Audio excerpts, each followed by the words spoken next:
Bienvenue dans cette nouvelle vidéo. Nous allons voir comment utiliser un contrôle de bouton.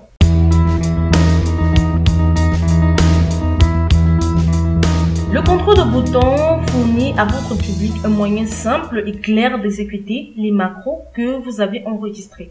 Pour insérer et configurer un contrôle de bouton, nous allons le voir comme nous l'avons fait dans la précédente vidéo. Nous avons cette feuille de calcul que j'ai nommée bouton.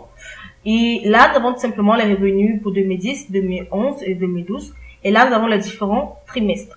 Donc, trimestre 1, trimestre 2, trimestre 3 et trimestre 4. Alors, nous voulons tout simplement savoir, nous allons appliquer une mise en forme conditionnelle pour le semestre 4 pour voir en fait, en quelque sorte, les plus grands revenus à l'aide d'une mise en forme conditionnelle pour le semestre 4. Et à la fin, nous allons insérer un bouton pour pouvoir exécuter notre macro. Alors, nous allons commencer par exécuter la macro, comme nous l'avons vu dans la précédente vidéo. Nous allons cliquer sur l'onglet développeur, enregistrer une macro. Et là, macro 1, nous allons entrer le nom de la macro. Nous pouvons mettre barre de données. Voilà, lorsque nous avons terminé, nous cliquons sur OK. Et là, nous pouvons commencer à exécuter la mise en forme conditionnelle. Donc, nous allons sélectionner premièrement la plage que nous voulons effectuer, la mise en forme conditionnelle. Ensuite, nous allons cliquer sur l'onglet accueil du ruban. Dans le groupe style, mise en forme conditionnelle, nous allons cliquer sur nouvelles règles. Nous avons la barre de dialogue nouvelles règles. Au niveau du style, nous allons cliquer sur les barres de données. Alors ensuite, nous allons cliquer sur OK pour appliquer la barre de données. Et là, nous pouvons maintenant cliquer sur l'onglet développeur et arrêter l'enregistrement. Alors, nous allons réenregistrer une nouvelle macro. Donc pour cela, nous allons cliquer sur enregistrer la macro, macro 2, et alors nous allons entrer le nom supprimé.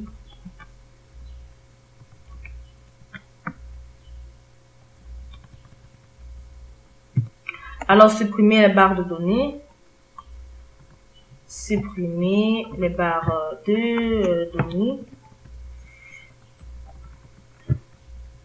OK. Et là, nous voulons enregistrer la macro puisqu'il est déjà sélectionné. Nous allons aller au niveau de l'onglet d'accueil, mise en forme conditionnelle et effacer les règles de gestion sur toute la feuille entière. Et là, nous allons tout simplement effacer la règle d'éjection. Alors, à présent, nous allons insérer et configurer un contrôle de bouton. Donc, pour cela, nous allons tout simplement cliquer sur l'onglet de développeur et dans la liste déroulante insérée, sur l'onglet développeur, nous allons tout simplement cliquer sur le contrôle de bouton. Alors, lorsque nous cliquons dessus, nous allons cliquer sur un emplacement sur notre feuille de calcul où nous souhaitons que le bouton apparaisse. Alors, nous avons tout simplement une boîte de dialogue affectée, une macro qui apparaît et il nous demande d'affecter une macro à ce bouton. Nous allons tout simplement cliquer, par exemple, la macro sur barre de données et nous allons cliquer sur OK pour l'affecter à cette barre de données. Alors, après avoir affecté notre macro à ce bouton, nous allons tout simplement nommer la macro. Par exemple, nous faisons un clic droit, modifier le test. Alors, nous allons entrer un nom à notre bouton. Alors, nous allons modifier le nom. Donc, pour cela, vous pouvez le constater lorsque je clique sur le bouton, cela applique la mise en forme conditionnelle. Alors, nous pouvons également modifier le nom en faisant un clic droit et modifier le test. Là, nous pouvons entrer le nom que nous souhaitons pour ce bouton. Par exemple, barre de données.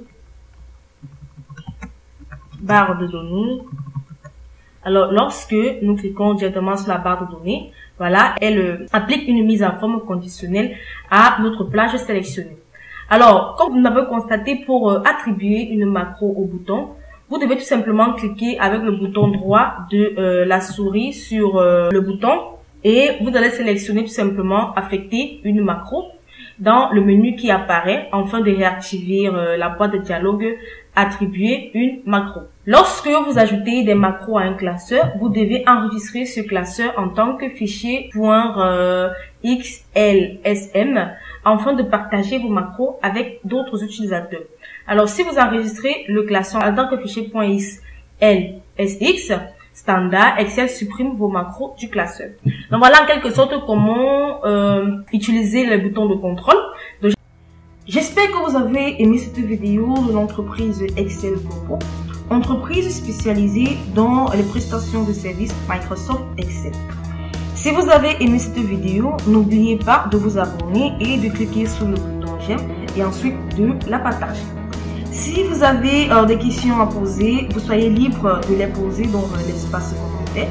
Nous allons nous retrouver très prochainement dans une nouvelle